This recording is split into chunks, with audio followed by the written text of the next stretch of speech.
한국으로 넘어오는 수많은 동남아 국가 국민들 중에서 유독 베트남인들이 많은 수를 차지하고 있습니다.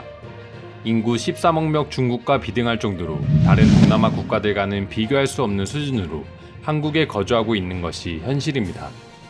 한국은 아시아를 대표하는 선진국으로 개발도상국 국민들이 합법적으로 비자를 발급받고 넘어와 돈을 벌어가고 개발도상 국가들에게 선진국으로서 기술도 전파하는 것은 당연한 일이라고 할 수 있습니다.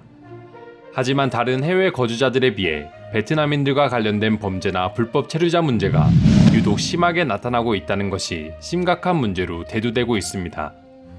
많은 언론사나 유튜버들이 단순히 베트남에 대한 악감정이 있어서 유독 베트남 불법 체류자 문제만 다루는 것이 아니라 그만큼 문제가 심각하기 때문입니다. 그리고 전염병으로 인해 각 나라들의 경제 상황이 더욱 어려워지자 베트남인들의 한국 불법 체류자 미입국 문제는 계속해서 심해지고 있는 상황입니다. 실제 베트남 외국인 유학생 중에서 70% 이상이 불법 체류자로 남고 있다는 통계와 계속되는 베트남 요리사 비자 관련 불법 체류자 증가 문제로 한국 정부가 베트남 요리사 비자 발급 자체를 강제적으로 제한한 것만 보더라도 한국 내에서 베트남 불법 체류자 문제가 얼마나 심각한지 알 수 있습니다. 이처럼 최근 들어 베트남과 관련된 문제가 많이 발생하는 이유는 현재 베트남의 상황을 보면 바로 확인할 수 있습니다. 자신만만하게 바이러스 청정 국가라고 발표하며 자신들은 그 어느 나라보다 높은 경제 성장을 이룰 것이라고 자부하던 베트남은 결국 다낭을 시작으로 죄악산이 번지면서 관광 재개부터 해외 투자까지 모든 경제가 다시 타격을 받으며 바닥의 상황으로 가고 있다 합니다. 그리고 언론에 비치는 것보다 베트남의 실상은 더더욱 최악으로 가고 있다는 말도 나오고 있습니다. 베트남은 다른 나라들보다 자국민들이 해외로 나가 돈을 벌어오는 비중이 높습니다. 아무래도 자체적인 기술력이 부족하다 보니 베트남 내에서 생계를 이어가기에는 한계가 있기 때문입니다. 또한 물가도 많은 차이가 있기에 한국과 같은 선진국에서 조금만 고생해서 돈을 벌고 베트남으로 송금하면 베트남에 있는 모든 가족이 몇 년을 먹고 살 수 있는 정도의 금액이 된다고 합니다. 세계은행에 따르면 지난해 해외에서 베트남으로 송금한 금액은 약 170억 달러로 베트남 국가 GDP의 6.5%에 달하는 금액으로 세계 9위를 차지하고 있을 정도라고 합니다. 그만큼 국민들 중 상당수가 한국과 같은 해외로 나가 일을 하고 있다는 뜻입니다. 하지만 신종 바이러스가 발병하면서 해외 입출국이 어려워지고 일자리도 줄어들다 보니 관련된 지표가 급격하게 떨어지고야 말았습니다. 베트남의 경제학자인 응엔찌 히에우 박사에 따르면 베트남으로 송금은 주로 해외에 거주하거나 파견된 근로자들로부터 이뤄지는데 현재 이들 중 상당수가 팬데믹 영향으로 실업자가 된 것으로 전해지고 있다고 밝혔습니다.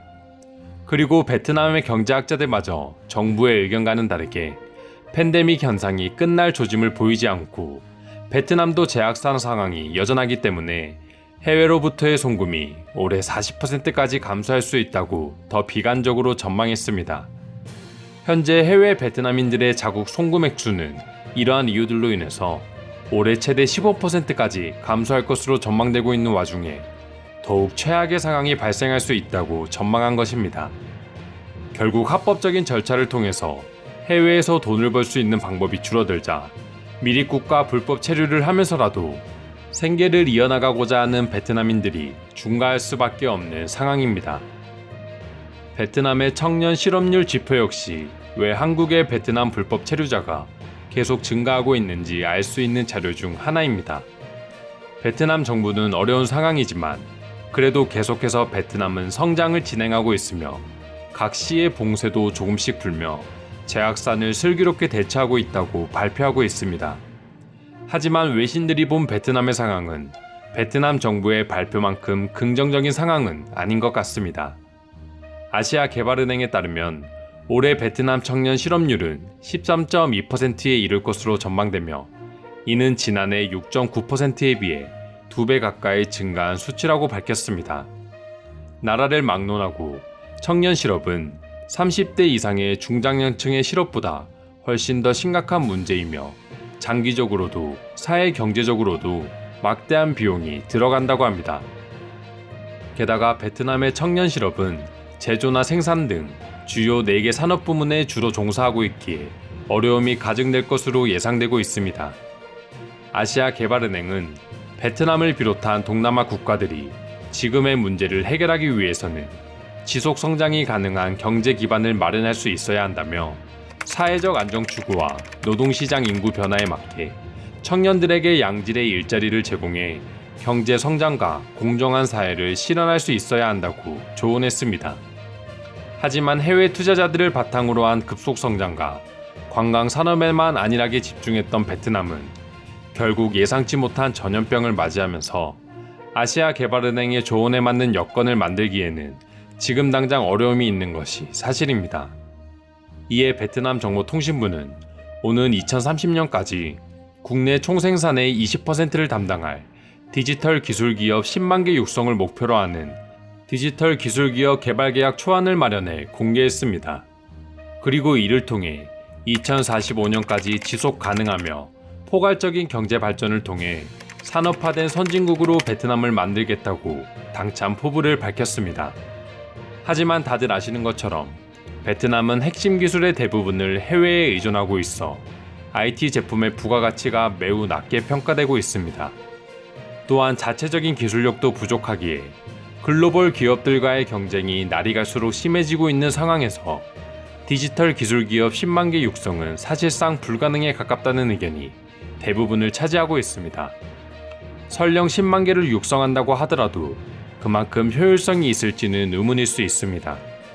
그리고 베트남 국민들 입장에서는 그나마 생계를 이어가게 해주던 관광 산업까지 막히면서 2030년 디지털 기술 사업은 그야말로 뜬구름 잡는 소리로 들릴 수밖에 없습니다.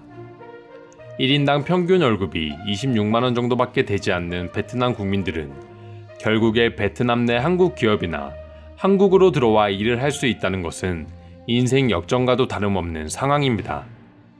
베트남에서 일자리가 많을 당시에도 10배 정도 급여가 차이 나는 한국으로 들어오기 위해서 서류 위조까지 하던 베트남 국민들이 전염병으로 자국 내 일자리마저 잃어버린 상황에서 한국으로 목숨 걸고 넘어오려고 하는 현상은 어떻게 보면 이해가 되는 점이기도 합니다. 하지만 이해는 이해일 뿐 범죄를 저지르지 않고 조용히 살아간다고 하더라도 불법 체류자 문제는 당연히 엄중 처벌해야 할 문제입니다. 더군다나 지금처럼 전염병 문제가 심각해지고 있는 상황에서 신분을 확인할 수 없는 불법 체류자들은 한국 경제에 타격을 입힐 수도 있는 중대한 사안이기 때문에 더더욱 강력하게 제재해야 하는 부분입니다. 베트남 정부가 자신들의 발표처럼 선진국을 목표로 청년층들을 위한 지속 성장이 가능한 디지털 기술 기업 개발이 순조롭게 진행된다면 베트남 국민들이 굳이 위험을 감수하면서까지 한국으로 넘어오는 일은 없을 거라고 생각합니다. 한국이 베트남 국민들의 경제 상황이 여의치 않다고 해서 베트남인들을 받아줘야 할 의무는 없습니다. 한국은 지금까지 충분히 합법적인 정책으로 베트남을 포함한 동남아 국민들을 위한 일자리를 창출해 주었고 베트남에는 도로, 전기 등 수많은 인프라 건설을 통해 지금의 베트남이 있기까지의 상당한 도움을 준 것도 사실입니다. 하지만 호의가 계속되면 권리인 줄 안다는 영화 대사처럼 한국은 떼돈 벌기에 좋은 나라, 불법적으로 몇 년만 일하다 들어오면 인생 역전할 수 있는 만만한 나라라는 인식을 가진 베트남 불법 체류자들에게는 이번 기회에 반드시 본때를 보여줘야 한다고 생각합니다.